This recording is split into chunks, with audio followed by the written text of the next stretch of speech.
Hey guys, I've got some announcements at the end of this video, so stick around. In order to create a rich world-building culture, you must know how your people function. What are their basic needs and what keeps that clock ticking? Today we're talking about the biology of Munetel people. First things first, Munetel people are not human, they're made out of clay. Their reproduction and needs are a bit different. For one, they technically don't need to breathe, but bad air feels icky to them. They also don't need food, but enjoy the flavor and texture, and also use it to grow in height. They do, however, need water. If they don't bathe or consume water in a while, they'll dry up and eventually die. The process for creating new clay people was briefly shown in one of my previous storytime videos. And while myths in our cultures are mostly false stories to teach morals, the ones I've covered are factual in their world. First, the parent starts with a block of clay sized to their liking. The parent sculpts the desired shape of their child, including facial features and relative body proportions. While these usually carry over after birth, some smoothing and approximations are done during the process, so it may not look exactly the same as a sculpted form.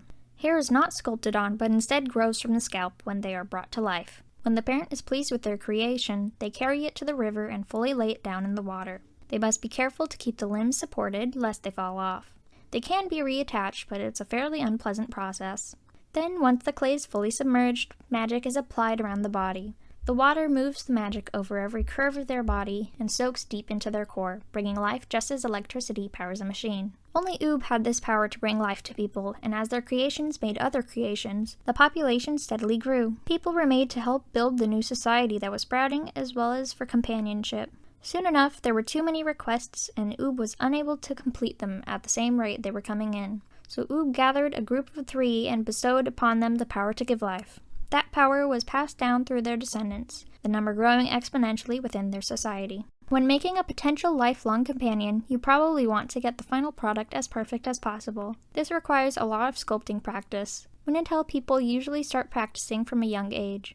2 main materials are used for practicing, clay and bendy wood. Clay is more pliable and easier to work with, as well as being more like the final product. It is more expensive since it is a finite resource near the river, most times needing to be delivered from the outlands where the magic growth does not touch. Since it is also used to make new people, it is quite important to not give out randomly. It also requires more maintenance to keep it workable, since leaving it out makes it dry up. Bendy wood is less expensive, but it cannot be used to create life. It also tends to be a bit more tough to sculpt from, since you need to push down harder in order for the shape to stay. It is much easier to take care of, however, and easy to reproduce. Munetel people can be created in any size hypothetically, but there are 3 main sizes used: baby, child, and adult. Sizes of creations are called starts because eventually they will grow to a larger size. Creations smaller than baby starts may find it harder to get around and interact with objects made for bigger sized people. Creations bigger than adult starts tend to be harder to maintain since they need to consume more water in order to keep their body from drying up. They are quite handy for big construction jobs, however they tend to find it hard to fit through doors, make their way around large crowds, and get through small corridors. In order to grow from their original start size, a Munetel person needs to consume a lot of food over the course of their life. Unfortunately, the combined size of the food does not equal the size gained, so eating is less efficient than having a larger start. However, developing height over a long period of time, especially at a fast rate, is viewed highly in society due to its association with higher experience and skill. So while baby starts consume a lot of resources to get to adult size, they tend to be viewed highly in society and are more likely to get high-ranking jobs. Since they start off so small though, they do need protection from dangerous animals in the wild and help getting around. They also cannot do much work except for small handiwork. Child starts are a good medium between baby and adult starts. While they still need a bit of protection, they are a bit more capable of taking care of themselves. They develop some history and they can more readily participate in an integral part of Munetel society, apprenticeship. A few years of apprenticeship under a recognized expert is required in order to participate in the coming-of-age ritual, where children of every start size become fully realized citizens and attain their specialized job status. Adult starts are fully prepared to protect themselves. While they can automatically begin working, they are not recognized as real workers until they go through apprenticeship. That, however, does not stop people from using them to do menial tasks and errands. Adult starts also don't develop much history and have no past before they were at this size, so they tend to be slightly looked down upon by others with smaller starts. Sometimes adults may lie and make up stories about their history, but this only tends to work when they abandon their creator, and as we know, a web of lies can get quite tangled. As Munetel people get older and continue eating food, they may grow quite tall. Unfortunately, this large body causes quite a few problems. Like with larger starts discussed earlier, they need to consume more water in order to keep from drying out. Their body does eventually get drier and drier, however, and starts to crack. Moss may start growing on their body and spots of discoloration appear. They'll also have the issue of not fitting in structures in normal Munetel society. Sometimes they will have larger homes constructed to accommodate their size,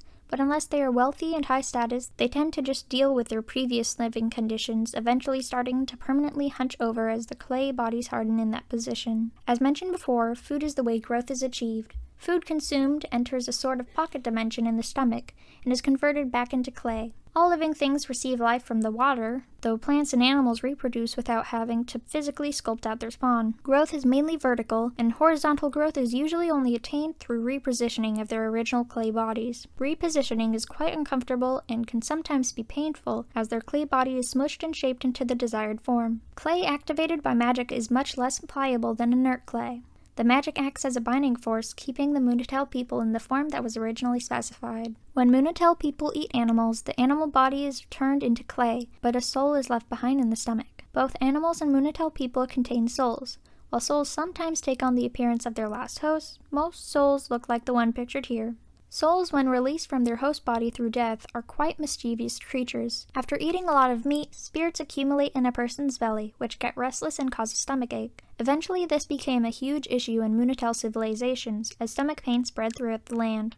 One night, as a young villager looked up to the sky looked back and answered her silent request for help. A creature, massive and unspeakable, reached down its hand and bestowed its power upon her. This power enabled her to remove extra souls from the stomach and trap them in bubbles as long as her concentration was maintained. At first, she just released them into the open world, but quickly realized this was a mistake. After being trapped so long in a physical body, the souls' newfound freedom made them feel energized, and they enjoyed causing mischief and being a general nuisance to others. They would sneak around and misplace objects, make travelers and huntsmen lose their way in the forest, and occasionally break items. In order to help the masses, the young villager spread her power among several people, forming a group known as the followers of PastelGnome, the name coming from the young villager's description of the creature that gave her the powers, a black sky animal of the night. Each follower would go around to different towns extracting and collecting these souls to bring back to their main base. Normal containers wouldn't hold the souls, as the souls would just push open the lid and escape, so the followers made jars out of join wood instead, completely sealing the souls inside until they were ready to be sent back to their rightful place. Getting these join wood jars open was nearly impossible, except by using the shearing force of a sword. Thin blades weren't very good at chopping, so the followers used a long cleaver-like blade. The ritual to send the souls back to the creature in the sky happened at night. Followers in the area would gather. One would be chosen to open the jars, and the others would prepare to capture the souls with their magic and complete the ritual. With the ritual sword, the chosen follower would chop off the lids and release the souls into the air. Then the followers would form a circle and direct their magic around and around, forming a tornado of magic. The souls would be pulled in and directed upwards into the sky. The soul-sending ritual can only happen at night because of a barrier around the world. During the daytime, the barrier is up and makes the sky blue. This barrier stops souls from getting in or out. As the day nears its end, the barrier weakens. The creature of the void comes to collect the souls that the followers expel into the sky. And then soon enough, the barrier comes back up and the cycle renews. Thanks for staying till the end of the video. A few things have happened since my last upload. We've reached over 100 subscribers and there are over 1,000 views on my world building close video. That's super exciting! I'd like to thank you all for watching, liking, and commenting on my videos. Seeing how much you guys enjoy my world building series makes my heart swell with joy. I'd like to ask you guys what you like most about my content so I can make stuff you want to see. Is it the drawings, the concepts, the world I'm covering? Do you like one topic more than others? Let me know in the comments. I'd also like to announce that I set up a Discord server for conversations about world building, connecting with you guys, and updates on my progress for videos. The link's down in the bio. If you're new to the channel and like what you see, I've got a whole playlist of my world building videos. That's all for now. Thank you for watching.